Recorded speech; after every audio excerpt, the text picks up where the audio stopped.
दोस्तों नमस्ते प्रणाम। मैं हूं आपकी रीता। मेरे YouTube चैनल पे आपका स्वागत है और मैं गाने जा रही हूँ कजरी गीत। जैसा होगा कमेंट में जरूर बताइएगा और प्लीज मेरे चैनल को लाइक करें, सब्सक्राइब करें। कृपया आगे से आगे बढ़ाएं।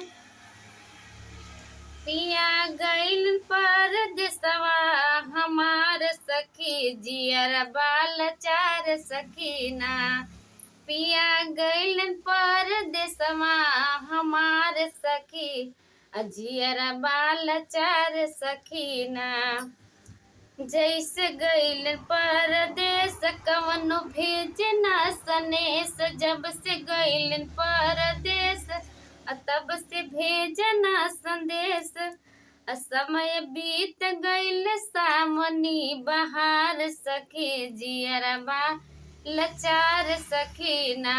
सावन बीत गइल जियरबा लचार सखी जियरबा लचार सखीना। पिया गइल परदेसवा हमार सखी जियरबा लचार सखीना। कतहु बादल घहरात कतहु बिजली कड़कड़ात। कतहु बादल घहरात कतहु बिजली कड़कड़ात।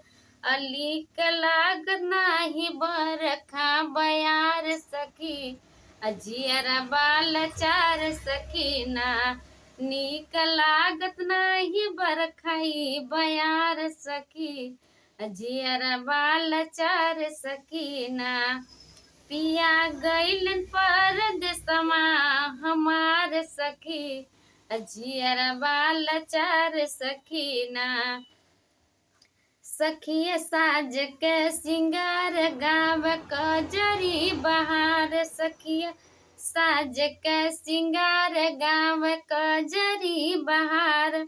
हमारे व्यर्थ भइल सोलहो सिंगार सखी अजियर बाल चार सखीना। हमरो व्यर्थ भइल सोलहो सिंगार सखी अजियर बाल चार सखीना। पिया गइल परदेसवा हमार सखी जियरबा लचार सखीना। पिया गइल परदेसवा हमार सखी जियरबा लचार सखीना। तो के केतना बताई दुख हो गाय ना हो राय। तो के केतना बताई दुखवा गाय ना हो राई। अब करे जवा में पड़ गइल दरार सखी जियरबा लचार सखीना। अब करे जवा में पड़ गइल दरार सखी जियरबा लचार सखीना। पिया गइल परदेसवा हमार सखी जियरबा लचार सखीना।